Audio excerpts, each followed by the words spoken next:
नमस्ते बाल दोस्तों। कक्षा 8 इकाई 9 ममता। इस इकाई का साहित्य प्रकार है कहानी और साहित्यकार है जयशंकर प्रसाद। तो सबसे पहले इस इकाई के साहित्यकार जयशंकर प्रसाद का जीवन और कवन देखते हैं। जयशंकर प्रसाद का जन्म 30/1/1889 में वाराणसी में हुआ। जयशंकर प्रसादનો જન્મ 30/1/1889 में वाराणसी में थयो हतो। प्रसाद जी ने नाटक, कहानियाँ, निबंध और उपन्यास भी लिखे। प्रसाद जीए नाटक, वार्ताओं, निबंध अने नवलकथा पण लखेली छे। इनकी इन रचनाओं में मुख्य रूप से भारत की ऐतिहासिक संस्कृति की झलक मिलती है। झलक यानी कि परिचय। तेमनी आ रचनाओं में मुख्य रूपे भारतनी ऐतिहासिक संस्कृतिनो परिचय मळे छे। इनके प्रमुख नाटक है चंद्रगुप्त, स्कंदगुप्त, ध्रुवस्वामिनी। तेमना मुख्य नाटक छे चंद्रगुप्त, स्कंदगुप्त अने ध्रुवस्वामिनी। कामायनी इनका सुप्रसिद्ध महाकाव्य है। कामायनी तेमनुं प्रसिद्ध महाकाव्य छे। इनका निधन 14/1/1937 को हुआ। तेमनुं मृत्यु 14/1/1937 में थयुं। जयशंकर प्रसाद द्वारा रचित इस कहानी की नायिका ममता है। नायिका यानी मुख्य स्त्री पात्र। जयशंकर प्रसाद द्वारा रचेल आ वार्तानी नायिका ममता है। ममता विधवा है। रोहतास दुर्ग के मंत्री चूड़ामणि अपनी इस स्नेह पालिता एकमात्र पुत्री के दुख से अत्यंत दुखी है। ममता विधवा है। रोहतास किल्लाना मंत्री चूड़ामणि पोताना स्नेहथी उछेरेली एकमात्र पुत्रीना दुखथी खूब ज दुखी है। वे उसका भविष्य सुरक्षित करने का प्रयास करते हैं, किंतु शेरशाह द्वारा भिजवाए स्वर्ण उपहारों को ममता लौटाई देती है। ते तेमनुं भविष्य सुरक्षित करवानो प्रयत्न करे छे, परंतु शेरशाह द्वारा मोकलेल सोनानी भेटो ममता पाछी आपी दे छे। डोलियों में छिपकर बैठे पठान सैनिकों ने अगले ही दिन दुर्ग पर अपना अधिकार कर लिया। दुर्ग यानी कि किला। पालखी में छुपाईने बैठेला पठान सैनिकोए अगले दिवसे किला पर अधिकार करी लीधो। चूड़ामणि वही मारे गए, किंतु ममता वहाँ से सुरक्षित काशी के उत्तर में स्थित एक धर्मचक्र विहार में जा पहुँची और वहीं रहने लगी। चूड़ामणि त्यां ज मृत्यु पाम्या, परंतु ममता त्यांथी सुरक्षित काशीनी उत्तरे आवेल धर्मचक्र विहार में पहुँची अने त्यां रहेवा लगी। लंबा समय बीत गया। अपनी झोपड़ी में बैठी ममता दीप के आलोक में पाठ कर रही थी कि एक भीषण और हताश आकृति ने आश्रय मांगा। आलोक यानी प्रकाश, भीषण यानी भयानक, आकृति यानी शक्ल या ढांचा, आश्रय यानी शरण या सहारा। लांबो समय पसार थई गयो। पोतानी झूंपड़ी में बैठेली ममता दीवડાના प्रकाश में पाठ करी रही थी। त्यां ज एक भयानक अने निराश चेहराए शरण मांग्યું। संकोचपूर्वक ममता ने उस पथिक को आश्रय दिया। संकोचपूर्वक ममताए ते राहदारी ने रहवानी जग्या आपी। वह पथिक कोई और नहीं हुमायूं था, जिसने सुबह होने पर अपने एक सैनिक मिर्जा को इस वृद्धा की टूटी झोपड़ी बनवाने का आदेश दिया। ते राहदारी बीजू कोई नहीं हुमायूं हतो, जेमणे सवार थता ज पोताना एक सैनिक मिर्जा ने आ वृद्धानी तूटेली झूंपड़ी बनावी आपवानो आदेश आप्यो। ममता अब 17 वर्ष की हो चली थी। ममता वे 70 वर्षनी थई गई थी। अचानक उसे एक अश्वारोही की आवाज़ सुनाई दी, जो उसी की झोपड़ी के बारे में पता पूछ रहा था। अचानक तेने एक घोड़ेसवारनो अवाज संभळायो, जे तेमनी झूंपड़ीने विषे पूछी रह्यो हतो। ममता उस मुगल अश्वारोही को वह स्थान सौंपकर अनंत यात्रा पर चली गई।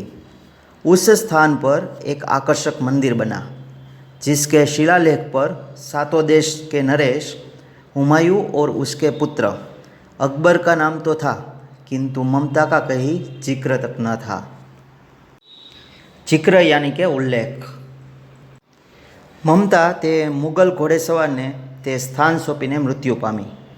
ते स्थान पर एक आकर्षक मंदिर बन्युं, जेना शिलालेख पर 7 देशना राजा हुमायूं अने तेमना पुत्र अकबरनुं नाम तो हतुं, परंतु ममतानो क्यांय उल्लेख पण नहोतो। दोस्तों, भारतीय संस्कृति में अतिथि को देवता के तुल्य माना गया है। उसके धर्म और जाति पर ध्यान दिए बिना उसका स्वागत करने के लिए कहा गया है। इतिहास के आधार पर लिखी गई जयशंकर प्रसाद की इस कहानी का प्रमुख सूत्र है अतिथि देवो भव। कहानी की मुख्य पात्र ममता इसी भावना का अनुसरण करती है।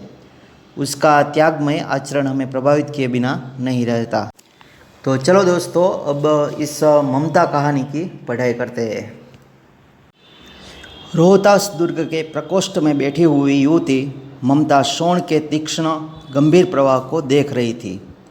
मन में वेदना, मस्तक में आंधी, आंखों में पानी की बरसात लिए वह विकल थी।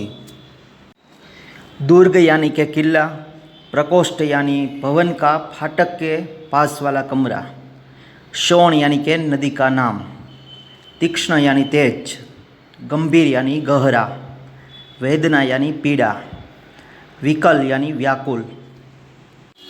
रोहतास किल्लाना विशिष्ट रूमમાં બેઠેલી સ્ત્રી મમતા શોણ નદીનો તેજ અને ઊંડો પ્રવાહ જોઈ રહી હતી। મનની અંદર દુઃખ અને માથામાં વિચારોનું તોફાન અને આંખોમાં આંસુ તેમજ ખૂબ જ પરેશાન હતી। वह रोहतास दुर्ग के मंत्री चूड़ामणि की एकमात्र दुहिता थी। दुहिता यानी के पुत्री।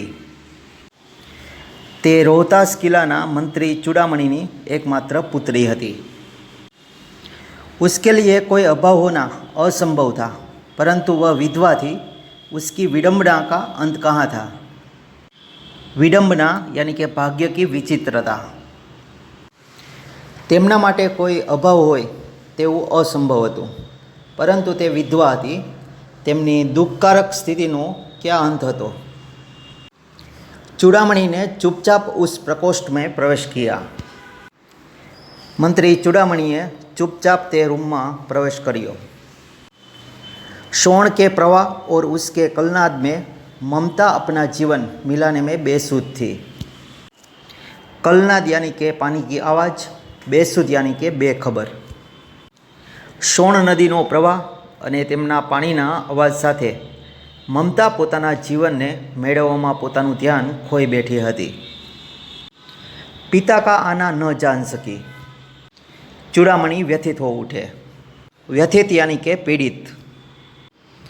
પિતાના આવવાની પણ ખબર ન રહી। ચૂડામણી છે તે દુઃખી થઈ ગયા। स्नेह पालिता पुत्री के लिए क्या करे यह स्थिर न कर सके। स्थिर यानी के निश्चित। स्नेहथी उछरेली पुत्री माटे शू करे ते नक्की करी शकता नहोता। लौट कर बाहर चले गए ऐसा प्राय होता, परंतु आज मंत्री के मन में बड़ी दुश्चिंता थी। पैर सीधे न पड़ते थे। पाछा फरीने बहार निकली गया तेवुं पहला थतुं हतुं, परंतु आज मंत्रीना मनमा मोटी खराब चिंता हती। पग पण सीधा नहोता पड़ता। एक पहर बीत जाने पर वे फिर ममता के पास आए। पहर यानी 3 घंटे का समय। दिन के 4 पहर होते हैं और रात के भी 4 पहर होते हैं। एक प्रहर पसार થઈ ગયો ત્યારે પાછા મમતાની પાસે આવ્યા। उस समय उनके पीछे 10 सेवक चांदी के बड़े थालों में कुछ लिए खड़े थे। ते समये તેમના પાછળ 10 सेवक चांदीना मोटा थाळो लईने ऊभा हता। कितने ही मनुष्य के पद शब्द सुन ममता ने घूम कर देखा। पद शब्द यानी पावों की आवाज़। घणा माणसोना पगनो अवाज सांभळीने ममताए पाछुं फरीने जोयुं। मंत्री ने सब थालों को रखने का संकेत दिया। अनुचर थाल रखकर चले गए। अनुचर यानी के सेवक। मंत्रीए बधा थाळो राखवानो इशारो कर्यो अने सेवक थाल राखीने चाल्या गया। ममता ने पूछा, यह क्या है पिताजी? ममताए पूछ्યું, आ शू छे पिताश्री? तेरे लिए है बेटी, उपहार है, कहकर चूड़ामणि ने आवरण उलट दिया। उपहार यानी के भेंट या सौगात, आवरण यानी के ढका हुआ वस्त्र या पर्दा। तारा माटे छे पुत्री, भेंट छे, कहीने चूड़ामणिए ढाकेलू वस्त्र हटावी दीधुं। स्वर्ण का पीलापन उस सुनहरी संध्या में विकीर्ण होने लगा। ममता चौंक उठी, इतना स्वर्ण, यह कहाँ से आया? विकीर्ण यानी के फैल जाना। सोनानो पीळो प्रकाश ते सोनेरी संध्या में फैलावा लाग्यो। ममता आश्चर्यचकित थई गई, आ क्यांथी आव्युं? चुप रहो ममता, यह तुम्हारे लिए है। चूड़ामणिए कह्युं, चुप रहे ममता, आ तारा माटे छे। ममता ने कहा, तो क्या आपने शत्रु का उत्कोच स्वीकार कर लिया? पिताजी, यह अनर्थ है, अर्थ नहीं।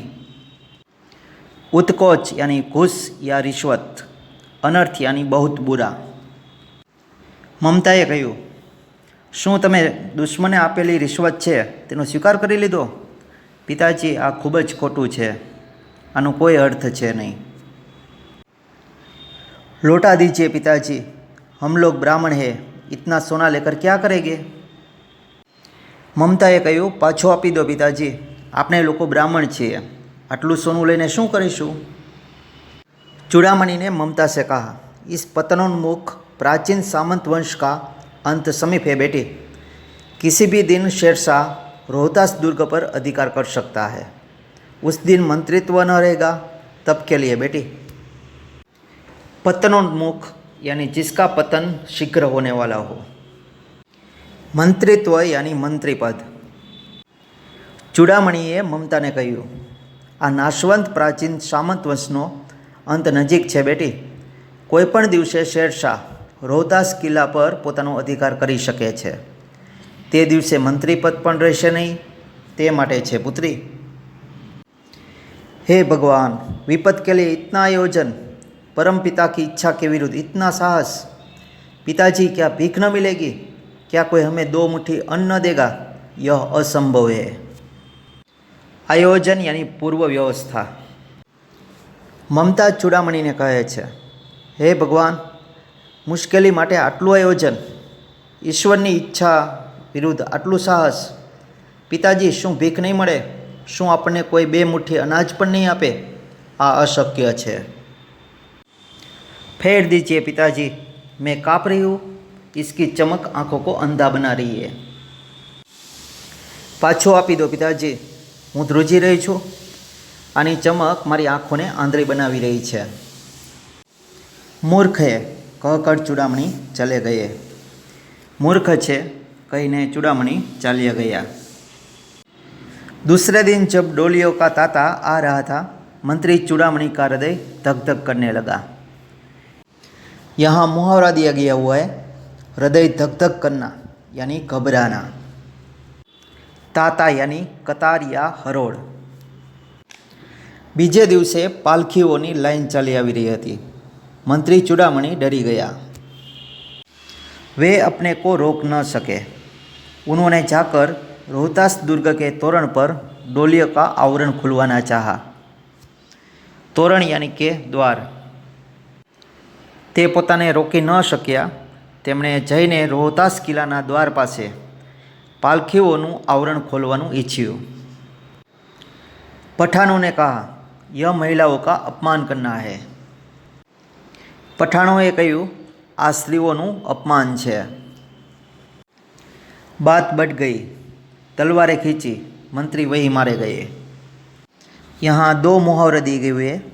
पहला बात बढ़ना यानी झगड़ा होना, दूसरा तलवारें खींचना यानी कि लड़ने के लिए तलवारों को म्यान से बाहर निकालना।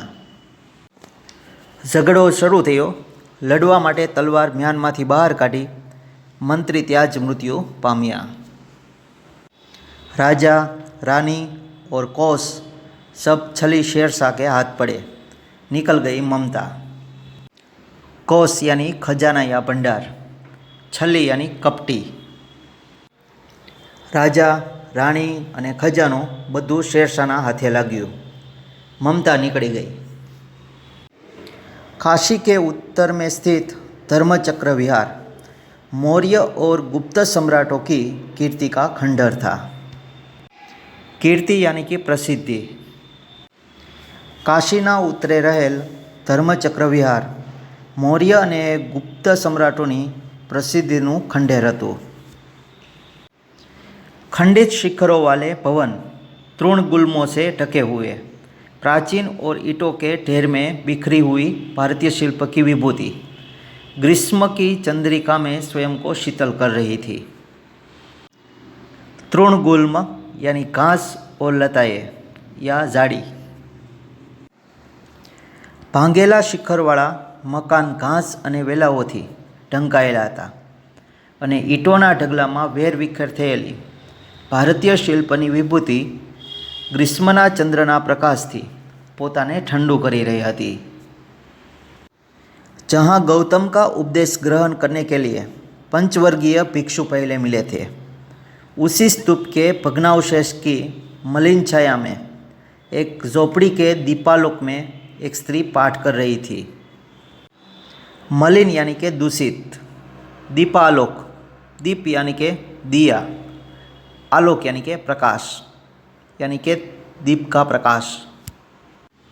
જ્યાં ગૌતમ બુદ્ધનો ઉપદેશ ગ્રહણ કરવા માટે 5 વર્ગના ભિક્ષુકો પહેલાં મળ્યા હતા, તે સ્તૂપના ખંડેરની દૂષિત છાયામાં એક ઝૂંપડીમાં દીવડાના પ્રકાશમાં એક સ્ત્રી સ્તુતિ કરી રહી હતી।